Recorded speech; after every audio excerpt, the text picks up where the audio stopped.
chacun, vous avez des activités un petit peu publiques, vous êtes sur les réseaux sociaux, au contraire, vous êtes beaucoup dans le réseau, le vrai.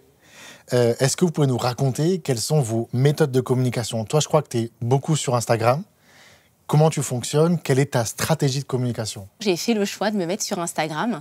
Et c'est marrant, c'est une consoeur qui m'a conseillé de le faire. Elle me dit, écoute, t'es sur Facebook, fais la même chose sur Instagram. J'ai longuement réfléchi. Je me suis formée au marketing digital, au personal branding. Tu parlais tout à l'heure de création de la marque pour Amir. Et c'est exactement ce que j'ai fait aussi. Ouais. Donc, tout est pensé.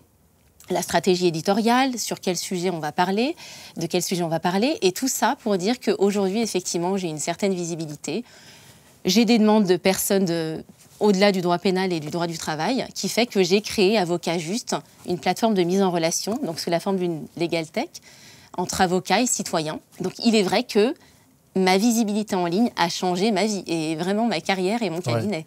Toi, Amir, tu t'es lancé avec un post sur les réseaux sociaux, mais tu n'avais aucune stratégie. Non. Est-ce qu'après ce post-là, quand tu as vu ce que ça pouvait t'amener, tu as cultivé ça ou est-ce que c'est resté... Non, pour être honnête, je ne l'ai pas cultivé parce que j'avais un peu peur. Ça me dépassait et j'avais déjà beaucoup de dossiers. Donc la priorité, c'était de traiter les dossiers que j'avais, de faire mes preuves, de faire du travail de fond, plutôt que d'aller surfer sur ce buzz-là qui me dépassait. Donc pendant quasiment 2 ans, je n'ai pas publié. Donc aujourd'hui, je suis en plein dedans.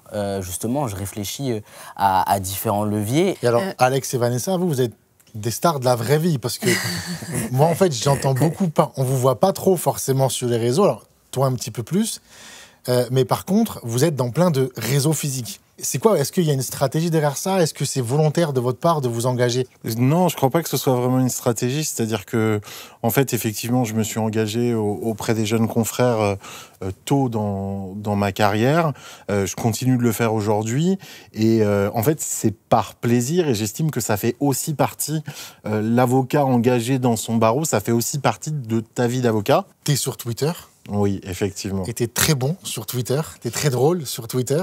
On m'a déjà plusieurs fois posé la question de savoir si ça me coupait pas de certains clients, ce que je pouvais poster sur Twitter. Je suis investi dans mes dossiers et c'est pour moi l'essentiel, c'est ce qui compte, c'est le client et l'intérêt du client.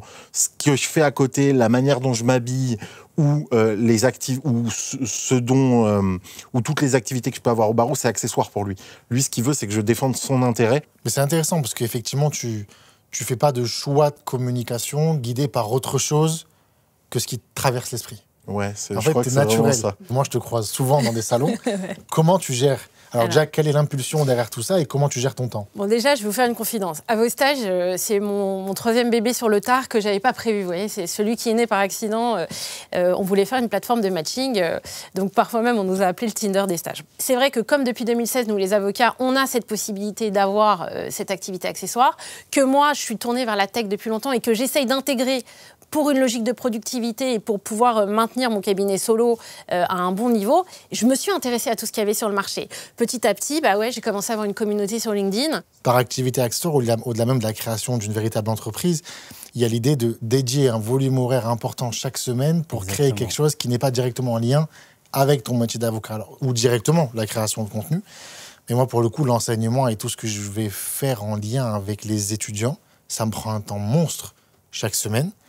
Et en même temps, ça me nourrit humainement. Quand j'étais à l'école d'avocat, c'est François Mazon qui nous a fait un cours de développement de clientèle et qui a eu le mot juste. Pour prendre des dossiers intéressants, pour se permettre de faire des choses gratuitement, pour se permettre d'avoir des activités accessoires, il faut être rentable.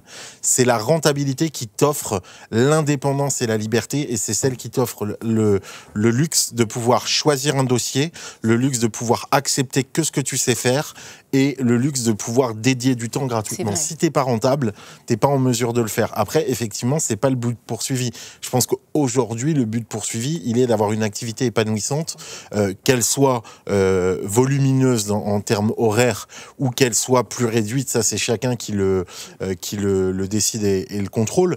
Mais en tout cas, c'est tout l'intérêt. Et on est solo dans nos cabinets, mais l'avocat est ouvert sur le monde. Par les activités qu'il peut faire, par l'engagement qu'il peut faire, par la manière de se confronter. Et c'est encore plus important aujourd'hui où on a des mutations à la fois du marché, de la prestation juridique et à la fois de la manière dont on va devoir produire avec l'intelligence artificielle. Et ça se ressent à la fois sur le volet conseil, mais aussi sur le volet contentieux. Toi, tu es très impliqué dans la vie du jeune barreau. Est-ce qu'au-delà de cette implication ordinale, tu as des activités accessoires? J'enseigne, mais après, effectivement, en fait, il y a une ligne directrice. S'il y a une activité qui rapporte pas d'argent, je suis pas loin. Tu vois, en termes d'investissement et d'activité accessoire, c'est une règle. Ton but, c'est couler. Si c'est bénévole, je suis pas loin. Voilà. Donc, et comment tu gères l'équilibre? Parce que tout à l'heure, tu parlais très bien de calcul de rentabilité. Je calibre. Vraiment, je travaille beaucoup au forfait et je calibre vraiment mes forfaits correctement. Et si je dois sous-facturer, je prends pas. Tu es là pour donner le meilleur de toi-même. Tu es là pour qu'il y ait vraiment une interaction humaine qui va passer par une compétence que tu as. Et derrière, ça va te libérer du temps parce que tu es rentable pour donner encore plus d'humain et t'impliquer encore plus humainement. Oui. Et j'aime beaucoup ce que tu fais parce que je pense aussi ma trajectoire comme ça. À très vite sur Doctrine et sur tous les réseaux sociaux.